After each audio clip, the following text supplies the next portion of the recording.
Good evening, everyone. You must be sick to the back teeth of me by now. This is going to be a really, really short one.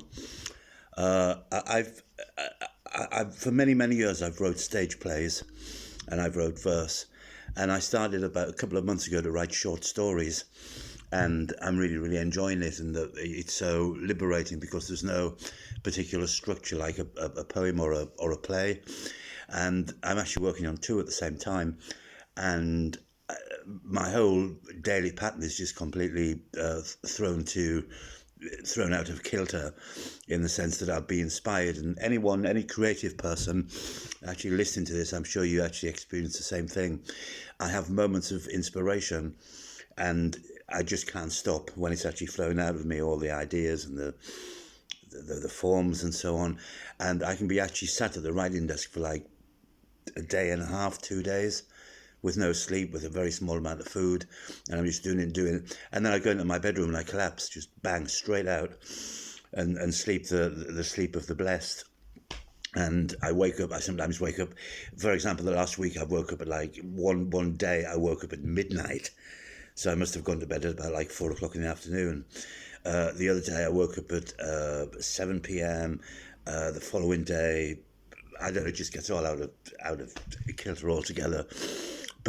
And people have said to me, Noel, will you try and get a circadian sleeping pattern going like a normal person? No. Never. Or as the French say, jamais. I don't want a normal pattern at all. I spoke the other evening in a film about being nocturnal, and it made me realise how it can be so utterly inspiring. Because as I record this, it's London time, it's about 2, well, in fact it is, it's 2 a.m. in the morning, and I live in quite a large apartment, and during the day there's people moving around, and there's noise, and you hear people talking and doing stuff and so on, and it's a bit distracting. And from like midnight till 7 in the morning, you could hear a mouse pass wind.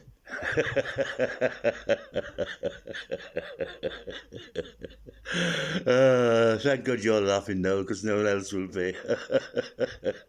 Not that I've heard a mouse pass wind, but it's just so incredibly peaceful, and the inspiration comes in that sort of quietness and the stillness and so on.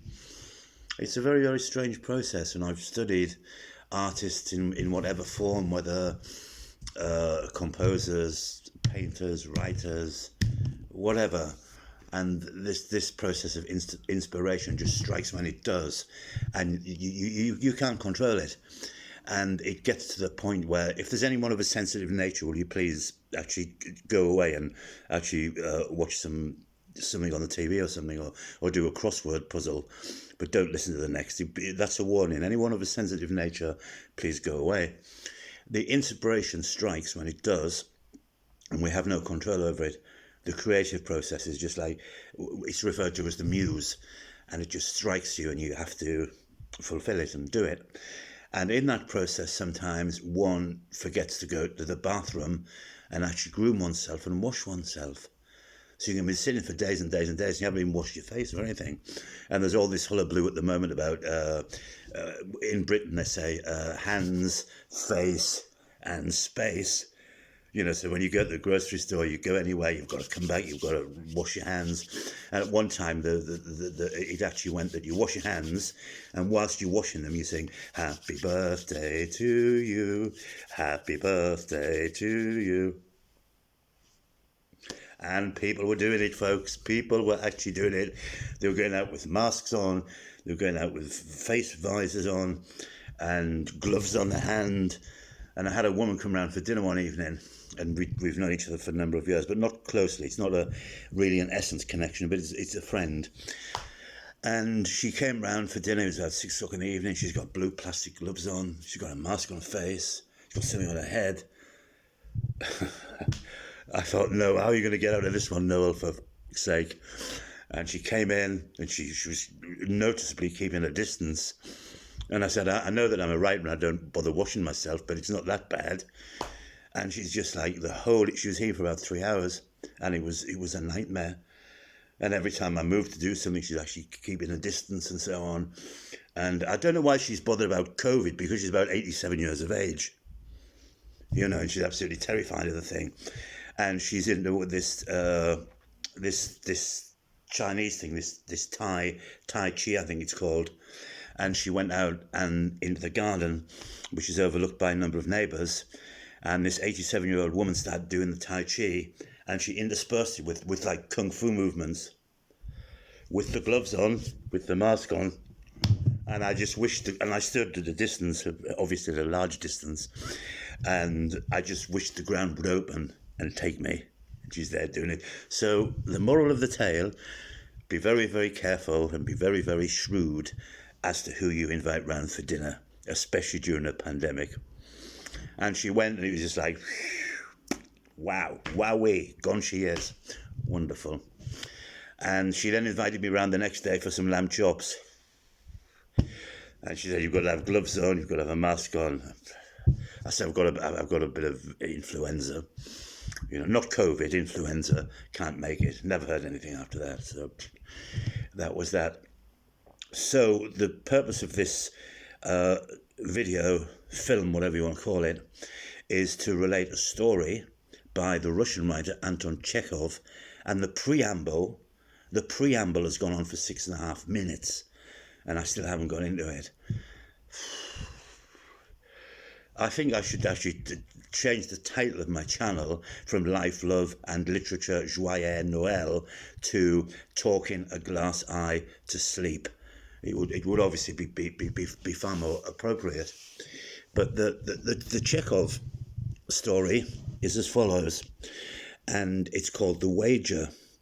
And go on, Noel, go on another preamble before you tell the story. Go on. I can see people, the others, wherever they are in the world, actually watching this completely comatose on the couch or the sofa or something, and the video just going on and on till it turns itself off automatically. But I enjoy it, which is obviously self-evident, so someone's getting something out of it at least. So the Chekhov thing, Chekhov was a GP. His full name was Anton Chekhov, and he wrote at the time very, very highly innovative and naturalistic stage plays in Moscow.